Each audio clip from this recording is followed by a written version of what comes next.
guys, so today I'm here with a Q&A. I have been building questions for the past couple of weeks and I think I have enough to do a Q&A, so we're going to do it today. So let's just jump right into it. Question number one, how long have you been married? Well, collectively we have been together over 11 years, but we got married in 2005, got divorced in 2008, got remarried in 2011. So 3 and 5, so 8 years in total we have been married. Number two, favorite movie and book. Favorite movie of all time is Princess Bride, hands down. That's just not even a question, Princess Bride. For favorite book, and it used to be Sphere by Michael Crichton. I loved that book. I would read it every single year. But now I would have to say the Harry Potter series. And I don't care that I'm 36. I read it at least once a year. I love that whole series. And I think my favorite is Order of the Phoenix. Next one, how did you meet your husband? I met him through a friend. That's the nicest way to say that. I met him through a friend. So he came, he lived in Orlando, and he came and met us at this street party where our friend's band was playing, and he was actually on a date, and I decided that he needed to be mine, so I stole him away. And I let him, I chased him until I let him catch me. That's how my mom puts it. My eyes are watering, I'm sorry. So I chased him until I let him win, and he was very sweet. He called me every day, like I'm asleep and he's talking and I'm snoring on the phone. But I guess I was the first person that he ever like felt compelled to do that with, so that's why we work so well. Next one, how did you come up with your girls' names? Natalie was originally Valerie.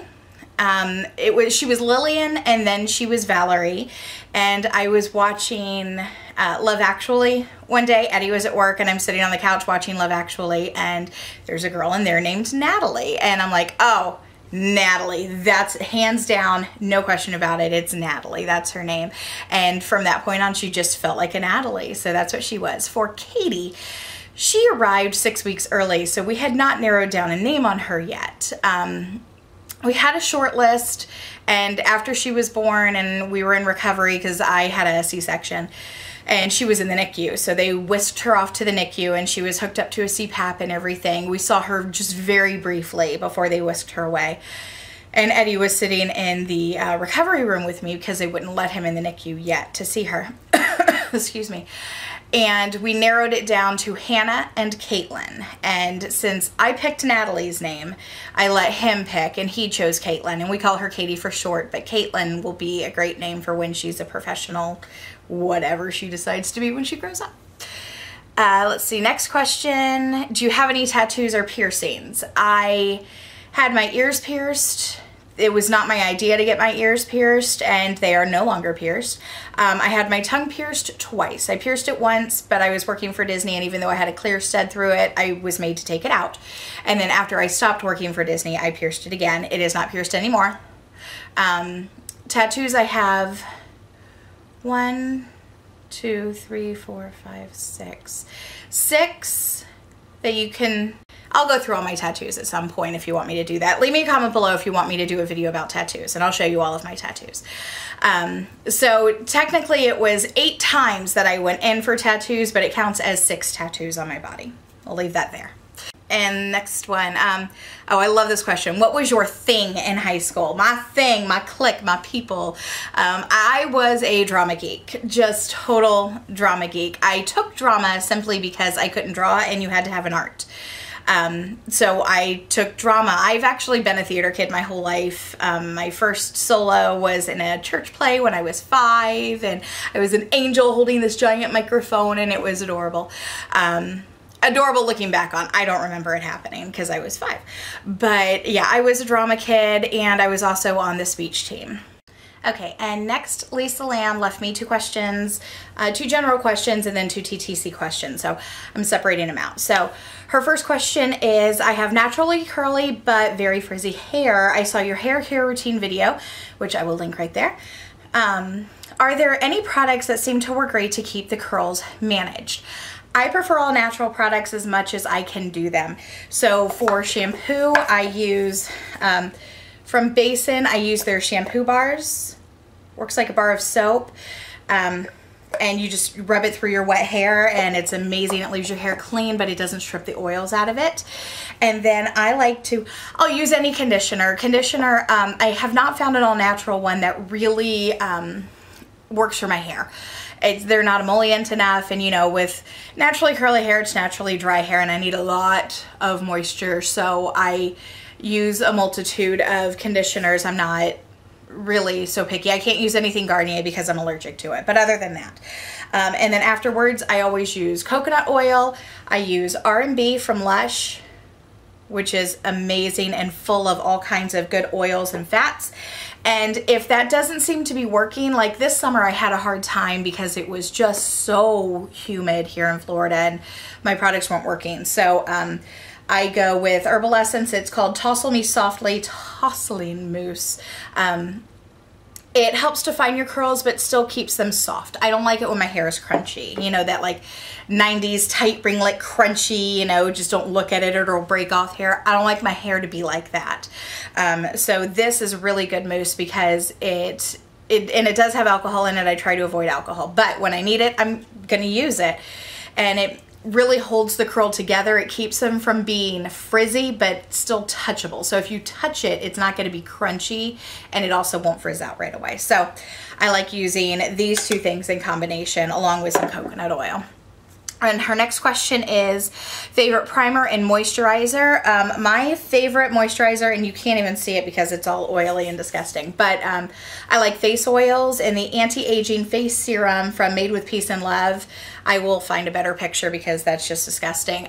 It's from Etsy and her products are amazing. I use a bunch of her products, but this, I don't use store-bought moisturizer. I don't use moisturizing lotion anymore.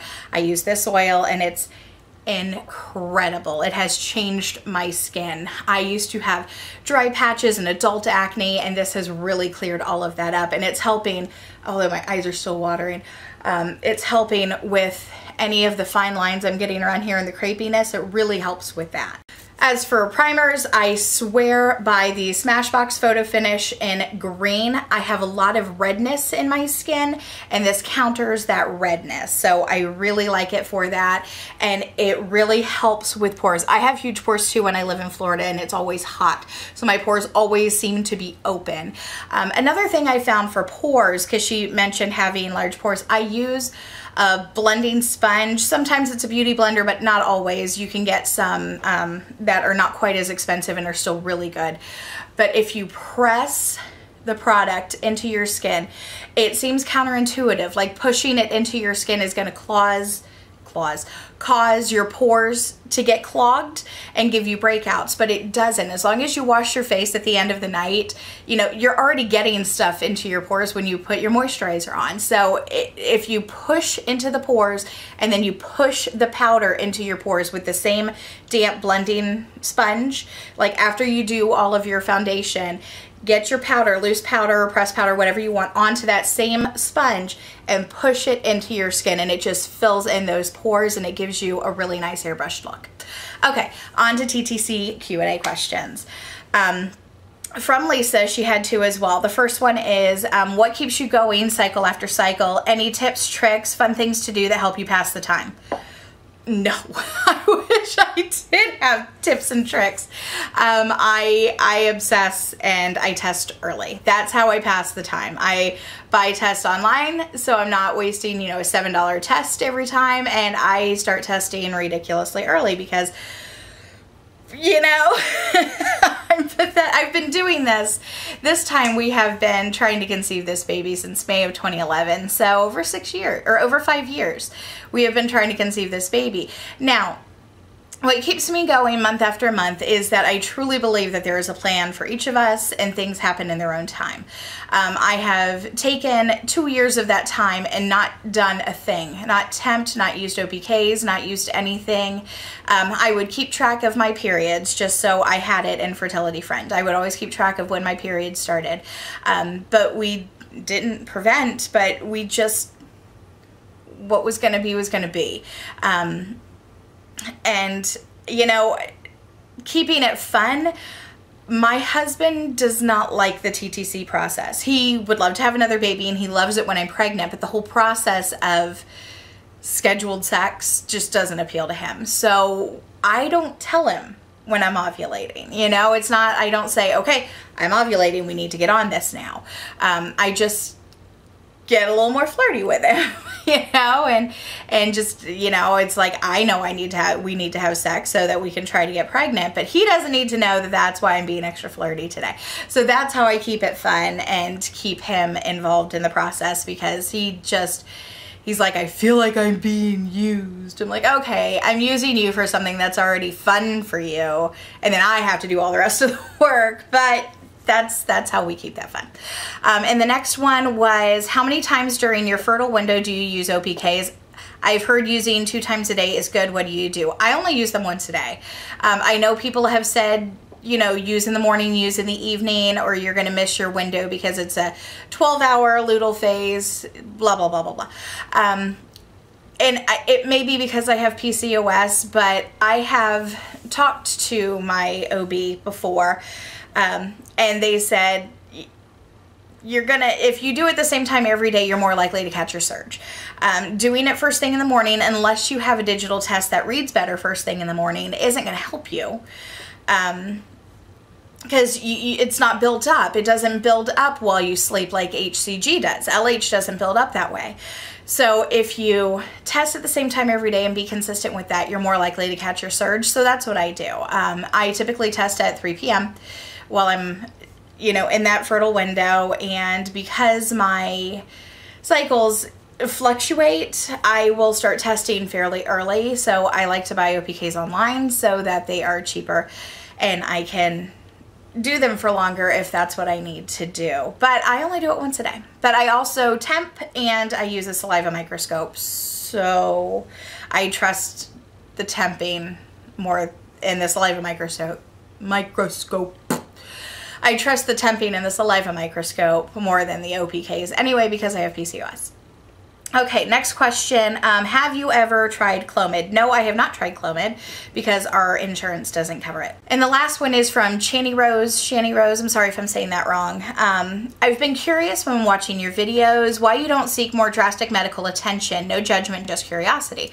I don't seek more drastic medical measures because 1, our insurance doesn't cover it, and 2, we have 2 beautiful, healthy children. And if we never have another baby, we know that we are already blessed with the amazing children that we have, and we will be perfectly happy as a family of 4. Yes, I would love to have more children. I would love to have 2 more children. But if it doesn't happen, it doesn't happen, and we're not going to go into debt trying to do IUI or IVF. We already have 2. If I didn't have children, I absolutely would. I would not. I don't have any kind of negative thoughts about IUI or IVF whatsoever. If you can afford to do it, do it. If you can't get a child any other way, do it. But, you know, if we only ever have the 2 that we have, that's perfectly fine, and we have been very blessed. All right, so I think that's all I'm going to answer for today. Thank you guys so much for watching. And if you enjoyed this video, give it a thumbs up and hit that subscribe button down below, and I will catch you guys next time. Bye.